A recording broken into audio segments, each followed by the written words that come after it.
Hey, Beauties and Cuties. Welcome to Coach LeAnna Speaks, where we talk about life because life be happening. Hey, have you ever wondered what is the difference between a therapist or therapy and life coaching or a life coach? Come on in. Let's talk about it because life be happening.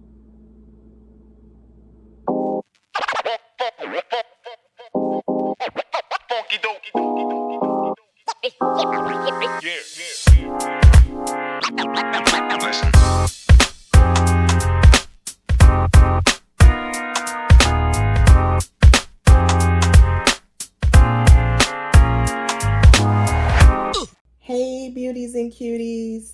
Welcome to Coach LeAnna Speaks, where we talk about life because life be happening. So, the question that was asked is, what's the difference between therapy and life coaching?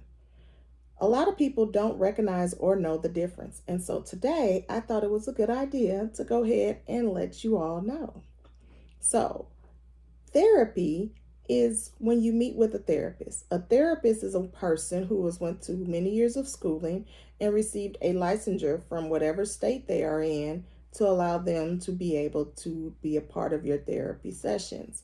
They will work with you on past traumas, family or life issues, mental health conditions. The list can go on and on, just a few. A lot of times we don't recognize that the things from our past is what's affecting our future or our current situation. There are different traumas and traumatic things or life or family issues that we've never dealt with or worked through that are affecting us currently. Reasons why we act the way we act, we talk the way we talk, we think the way we think is because a lot of times we block out of the things from the past that we don't want to really deal with because those things are hard to work through. And the therapist will help you to work through those different things. Therapy usually lasts for years because it's not going to happen overnight that you're going to feel better about whatever happened to you in your past or grow through anything that you went through. Usually therapy sessions last for years, and sometimes you leave them and sometimes you come back to them when you feel like it's back burdening you again, right? So therapy is an extensive long time commitment. um, I can say that over my adult years I have went through many years of therapy. I had to go through therapy to go work through the grief of my mother.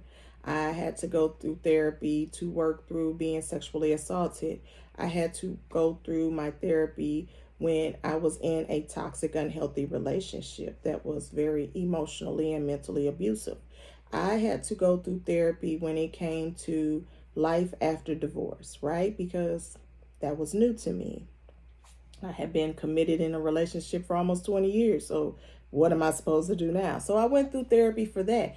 Plus, it also helped me understand that I had my own toxic traits and I had my own things that triggered me and I had my own things that I needed to work through before I could move on in my life anyway.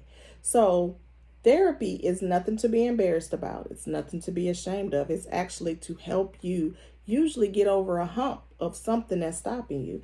It's holding you back from where you're trying to go. And a lot of times, like I said, things that we're dealing with currently, we may not recognize are reasons from things that we hadn't dealt with in the past.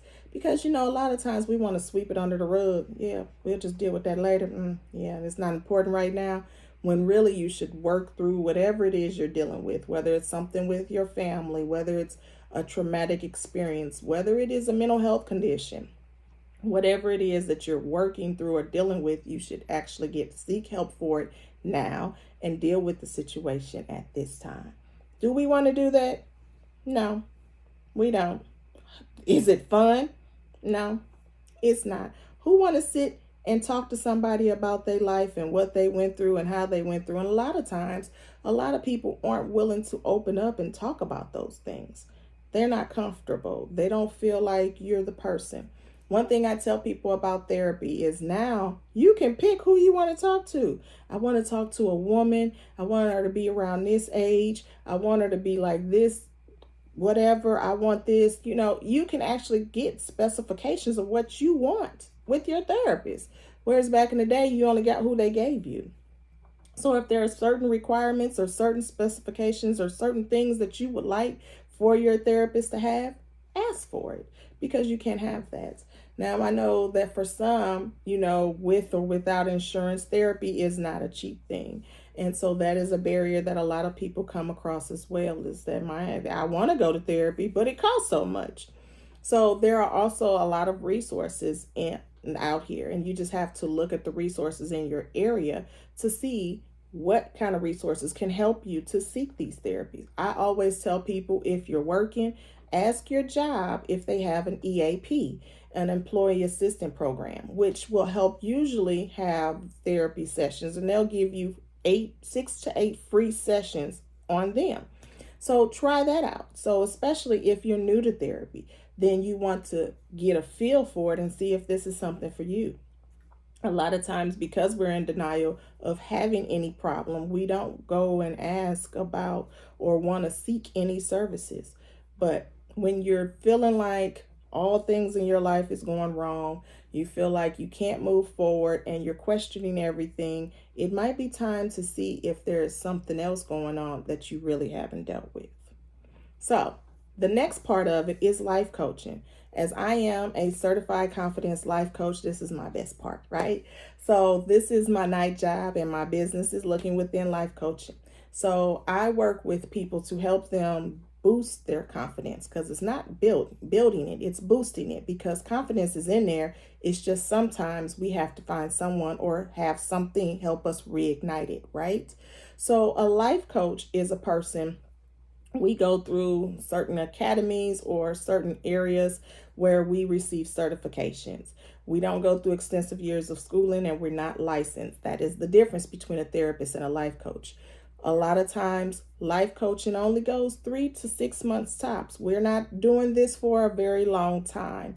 Life coaches, unlike therapy is reaching into your past. Life coaching is going into your future. We're wanting to help you complete those goals that you struggle with completing. We're wanting to keep you future driven and crushing the things that you were scared or had no way of doing on your own. I like to call life coaches accountability partners. We're going to keep you accountable for the things that you want to do, but you haven't been able to achieve on your own. So that is what a life coach do. Prime example, I've had therapy. As I've said, I went through my share of therapy, but I've also had a life coach. My life coach is also my mentor. She's the reason why I became a life coach. When I met her, it was during the time of the separation of my ex-husband and I was wanting to make some changes in my life, but I didn't know how. We were in the midst of a pandemic, and I didn't know which way I wanted to go. But I had a lot of barriers and things that I wanted to do, but I was fearful and scared to do. My biggest fear was doing things alone. And I had to accept that now that a divorce is pending for me, I will be doing things alone, because my children won't always be with me, and I can't guarantee my friends will be able to go. So I need to learn how to do things alone. And so that was one of the things that my life coach walked me through. We planned my date. I went on my date, my solo date, and I took myself to Olive Garden, which is my favorite restaurant. And I was petrified. I got to Olive Garden, which is about 45 minutes from my home, and I sat on the parking lot for 15 to 20 minutes before I could even go in. I went in, and they gave me a buzzer because there was a wait. I waited, but while I was in the car waiting, I contemplated leaving, taking a buzzer and everything. I was going home because I couldn't do it. But as soon as I contemplated that, the buzzer went off.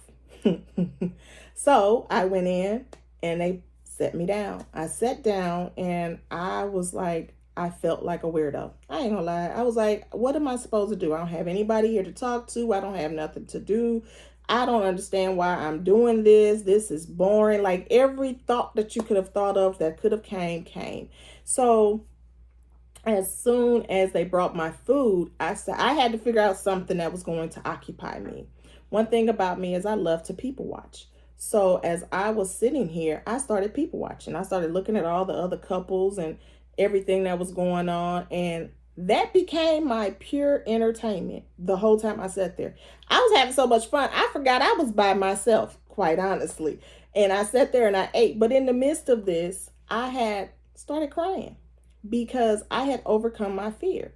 And as I overcame my fear, I texted my life coach and told her, I did it. Thank you. Because of you, I'm here. Now I go everywhere by myself. But that was one of the big things, one of my biggest hurdles that my life coach helped me with. Um, as a life coach, I have also in my business helped my what I call my butterflies in my business achieve things that they never thought they would do. I've helped them to understand that you need to take time out for you because you are a priority. Because with building your confidence, you have to love yourself, you have to take care of yourself, and you then will watch your confidence start to boost. I help people boost their confidence in their life in general, in their relationship, in their employment, public speaking, wherever you feel you lack confidence. I come in and I'm gonna help you, because those are things that you need. When you're working a job, you need to be confident in your job and what you're doing. When you're in a relationship, you need to be confident in this relationship and don't always have it all on the other person in the relationship. A relationship is a partnership that takes two people, not just you. So you always have to make sure that you're confident in whatever it is you're doing and whatever it is you're going in this relationship. So I do all that with my butterflies. But this is the difference.